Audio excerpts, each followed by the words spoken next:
शरद पवार यांचा एकेकाळी बालेकिल्ला असलेल्या साताऱ्यामध्ये महाविकास आघाडीचा सुपडा साफ झालाय।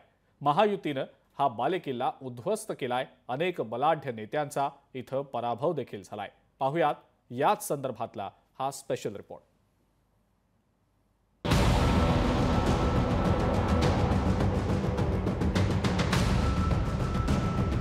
अनेक वर्षांपासून सातारा जिल्हा हा शरद पवारांचा असलेला बालेकिल्ला महायुतीने भुईसपाट करून उद्ध्वस्त केलाय।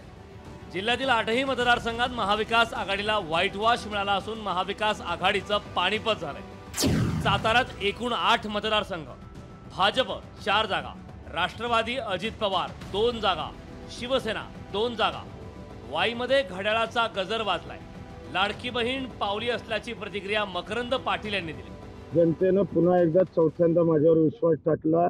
मी केलेली विकास कामं, माझा असणारा जनसंपर्क, कारखान्याच्या सोडवलेल्या अडचणी, या सगळ्या गोष्टींवर विश्वास ठेवून लोकांनी एवढा प्रचंड मोठा विजय मला करू दिला। त्याबद्दल मी समस्त जनतेचे मनापासून खूप खूप आभारी आहे। लाडकी बहीण ही योजना एवढी लोकप्रिय झाली आणि त्याचा हा स्वीप आहे सगळा। कराड उत्तर आणि दक्षिण मध्ये महाविकास आघाडीचा दोन्ही उमेदवाराचा दारुण पराभव झाला, तर अतुल भोसले यांनी माजी मुख्यमंत्री पृथ्वीराज चव्हाण यांचा मोठ्या मताधिक्याने पराभव केला। कराड उत्तर आणि कराड दक्षिण मध्ये 2 नौखे उमेदवार यांनी महाविकास आघाडीतील 2 दिग्गज आमदारांचा दारुण पराभव केला।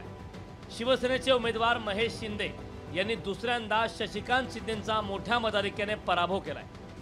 विकास कामांमुळे जनतेने 1,47,000 मतांनी निवडून दिल्याची प्रतिक्रिया शिवेंद्र राजेंनी दिली। राज्यामध्ये महायुती परत एकदा सत्तेमध्ये येते हे चित्र स्पष्ट झाले आणि त्याच्यामध्ये भारतीय जनता पार्टी हे सगळ्यात मोठा पक्ष म्हणून आज महाराष्ट्रामध्ये निवडून महाराष्ट्रातल्या जनतेने दिलाय। ह्याचा आम्हाला सगळ्यांना पहिला तर आधी आनंद आहे। हा विजय छत्रपती शिवाजी महाराजांच्या विचाराचा विजय। महायुतीला विधानसभेला मिळालेल्या या अभूतपूर्व यशानंतर आता साताऱ्यात महाविकास आघाडीतील नेत्यांची मोठी दमछाक होणार हे निश्चित। इम्तियाज मुजावर, लोकशाही मराठी, सातारा। लोकशाही मराठी ऐका, पहा, जागरूक रहा।